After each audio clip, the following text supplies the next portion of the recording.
fait quelques années que je m'intéresse au problème de l'organisation des soins, notamment dans la chirurgie de la cataracte, au problème des flux patients. Je me suis rendu compte que les problèmes organisationnels étaient tout à fait directement liés aux problèmes d'écoprotection et d'environnement. Opérer dans une même matinée 5 patients, où on opérait 8 ou 10 avec les mêmes équipes et dans les mêmes espaces, eh bien ça représente à l'évidence, dans le deuxième cas, si on en opère 8 ou 10, un gain d'énergie, de consommables, qui crée quelque part de la réduction de coûts de CO2.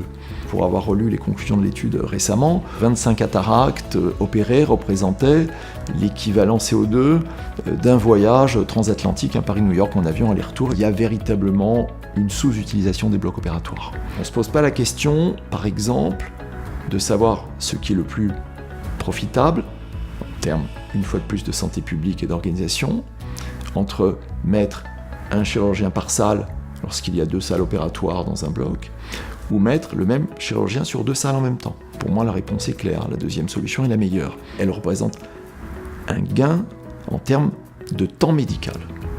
Aujourd'hui, ce qui est précieux partout, dans l'hôpital public comme dans le libéral, c'est le temps médical. On est là pour soigner non pas le patient qui est devant nous, mais tous les patients. Il y a véritablement un enjeu en termes de santé publique.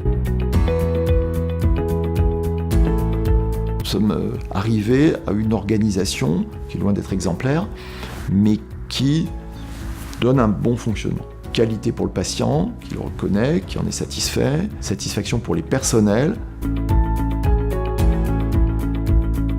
Les solutions, si elles sont imposées, sont refusées.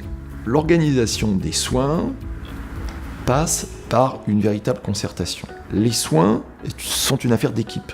L'équipe, elle comprend bien évidemment les directions d'établissement, mais aussi l'encadrement de l'établissement, mais aussi les personnels soignants. Seules des réunions, des concertations pouvant éventuellement être aidées par des experts, seules ces solutions-là permettent de faire comprendre que le problème de l'efficience est un problème de relation entre la qualité des soins et la productivité, mais qu'il n'y a pas antagonisme entre qualité des soins et productivité, qu'à mon avis, au contraire, il y a synergie entre les deux.